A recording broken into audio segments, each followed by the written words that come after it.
Poignant cries reverberate through Moab. A message concerning Moab. Village of Ar, Moab is in ruins, destroyed in a night raid. Village Ker of Moab is in ruins, destroyed in a night raid. Village Dibon climbs to its chapel in the hills, goes up to lament. Moab weeps and wails over Nebo and Medba. Every head is shaved bald, every beard shaved clean. They pour into the streets wearing black, go up on the roofs, taken to the town square. Everyone in tears, everyone in grief. Towns Heshbon and Elah cry loud and long. The sound carries as far as Jahaz. Moab sobs, shaken in grief. The soul of Moab trembles. Oh, how I grieve for Moab. Refugees stream to Zoar and then on to Eglah Shaliah. Up the slopes of Luhith they weep. On the road to Horonim they cry their loss. The springs of Nimrim are dried up, grass brown, buds stunted. Nothing grows. They leave, carrying all their possessions on their backs, everything they own, making their way as best they can across Willow Creek to safety. Pointed cries reverberate all through Moab, gut-wrenching sobs as far as Eglon, heart-raking sobs all the way to Be'ar Elim, the banks of the Dibon crest with blood. But God has worse in store for Dibon, a lion to finish off the fugitives, to clean up whoever's left in the land. Isaiah 16, a new government in the David tradition. Dispatch a gift of lambs, says Moab, to the leaders in Jerusalem, lambs from Salah, sent across the desert to buy the goodwill of Jerusalem. The towns and people of Moab are at a loss. New hatched birds not from the nest, fluttering helplessly at the banks of the Arnon River, unable to cross. Tell us what to do. Help us out. Protect us. Hide us. Give the refugees from Moab sanctuary with you. Be a place for those on the run from the killing fields. When this is all over, Judah answers, the tyrant toppled, the killing at an end. All signs of these cruelties long gone. A new government of love will be established in the venerable David tradition. A ruler you can depend on will head this government, a ruler passionate for justice, a ruler quick to set things right.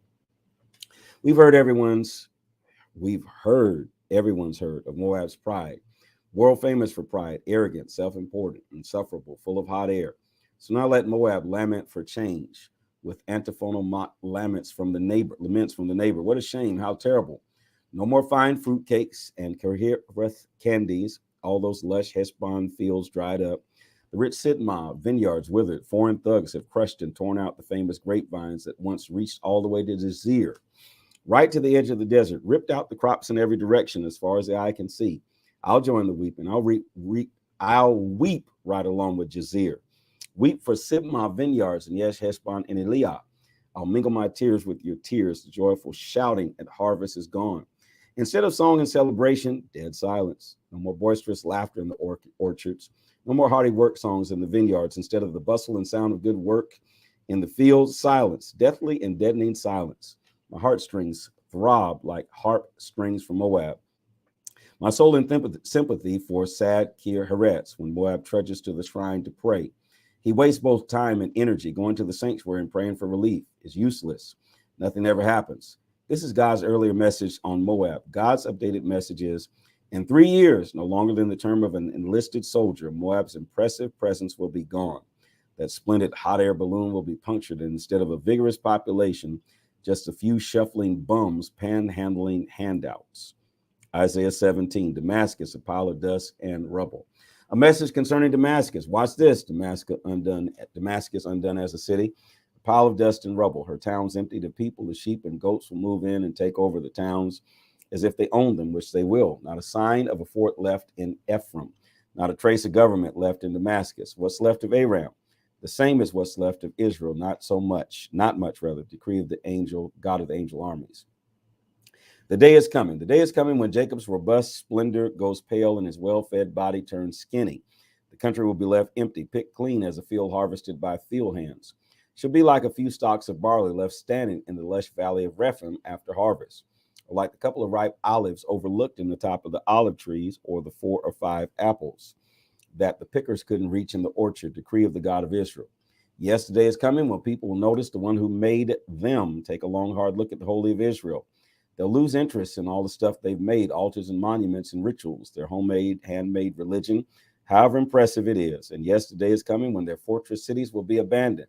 The same cities that the Hivites and the Amorites abandoned when Israel invaded, and the country will be empty, desolate. You have forgotten God. And why? Because you've forgotten God of your salvation, not remembered your rock of refuge. And so, even though you are very religious, planting all sorts of bushes and herbs and trees to honor and influence your fertility gods, and even though you make them grow so well, bursting with buds and sprouts and blossoms, nothing will come of them. Instead of a harvest, you'll get nothing but grief and pain, pain, pain. Oh my, thunder, a thundering herd of people, thunder like the crashing of ocean waves, nations roaring, roaring like the roar of a massive waterfall, roaring like a deafening Niagara. But God will silence them with a word, and then he'll blow them away like dead leaves off a tree, like down from a thistle. At bedtime, terror fills the air. By morning, it's gone, not a sign of it anywhere. This is what happens to those who would ruin us. This is the fate of those out to get us. Isaiah 18, people mighty and merciless. Doomed to the land of flies and mosquitoes beyond the Ethiopian rivers, shipping emissaries all over the world, down rivers and across seas. Go swift, messengers, go to this people tall and handsome, this people held in respect everywhere, this people mighty and merciless, from the land crisscrossed with rivers. Everybody, everywhere, all earth dwellers, when you see a flag flying on the mountain, look. When you hear the trumpet blown, listen. For here's what God told me. I'm not going to say anything, but simply look on from where I live. Quiet as warmth that comes from the sun, silent as dew during harvest. And then, just before harvest, after the blossom has turned into a maturing grape, he'll step in and prune back the new shoots, ruthlessly hack off all the growing branches. He'll leave them piled on the ground for birds and animals to feed on, fodder for the summering birds, fodder for the wintering animals. Then tribute will be brought to the God of the angel armies, brought from this people tall and handsome, the people once held in respect everywhere, this people once mighty and merciless, from the land crisscrossed with rivers to Mount Zion, God's place. Isaiah 19, anarchy and chaos killing. A message concerning Egypt. Watch this.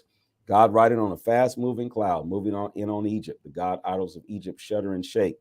Egyptians paralyzed by panic. God says, I'll make Egyptian fight Egyptian, brother fight brother, neighbor fight neighbor, city fight city, kingdom fight kingdom, anarchy and chaos and killing. I'll knock the wind out of the Egyptians. They won't know coming from going. They'll go to their god idols for answers. They'll conjure ghosts and hold seances, desperate for answers. But I'll turn the Egyptians over to a tyrant most cruel. I'll put them under the rule of a mean, merciless king, decree of the master God of the angel armies. The river Nile will dry up, the riverbed baked dry in the sun. The canals will become stagnant and stink. Every stream touching the Nile dry up. River vegetation will rot away. The banks of the Nile bake clay. The riverbed hard and smooth. River grass is dried up and gone with the wind. Fishermen will complain that the fishing's been ruined. Textile workers will be out of work. All weavers and workers in linen and cotton and wool. Dispirited, depressed in their forced idleness. Everyone who works for a living jobless. The princes of Zoan are fools, the advisors of Pharaoh stupid. How could any of you dare tell Pharaoh, trust me, I'm wise, I know what's going on. Why, I'm descended from the old wisdom of Egypt. There's not a wise man or woman left in the country. If there were, one of them would tell you what the God of the angel armies has in mind for Egypt. As it is, the princes of Zoan are fools, and the princes of Memphis, idiots. The honored pillars of your society have led Egypt into detours and dead ends. God has scrambled their brains. Egypt's become a falling down in his own vomit drunk. Egypt's hopeless past helping a senile, doddering old fool. On that day, Egyptians will be like hysterical schoolgirls screaming at the first hint of action from the God of angel armies. Little Judah will strike terror in Egyptians. Say Judah to an Egyptian and see panic. The word triggers fear of the God of the angel armies' plan against Egypt. On that day, more than one city in Egypt will learn to speak the language of faith and promise to follow up God of the angel armies. On one of the cities will be honored with the title City of the Sun. On that day, there will be a place of worship to God in the center of Egypt and a monument to God at its border. It will show how the God of the angel armies has helped the Egyptians when they cried in prayer to God because of oppressors. He'll send them help, a savior who will help them, keep them safe, and take care of them. God will openly show himself to the Egyptians, and they will get to know him on that day. They'll worship him seriously with sacrifices and burnt offerings. They'll make vows and keep them. God will wound Egypt, first hit and then heal. Egypt will come back to God, and God will listen to their prayers and heal them from head to toe. On that day, there will be a highway all the way from Egypt to Assyria. Assyrians will have a free range in Egypt and Egyptians in Assyria. No longer rivals, so worship together, Egyptians and Assyrians. On that day, Israel will take its place alongside Egypt and Assyria, sharing the blessing from the center. God of the angel armies who bless Israel will generously bless them all. Blessed be Egypt, my people. Blessed be Assyria, work of my hands. Blessed be Israel, my heritage. This is the word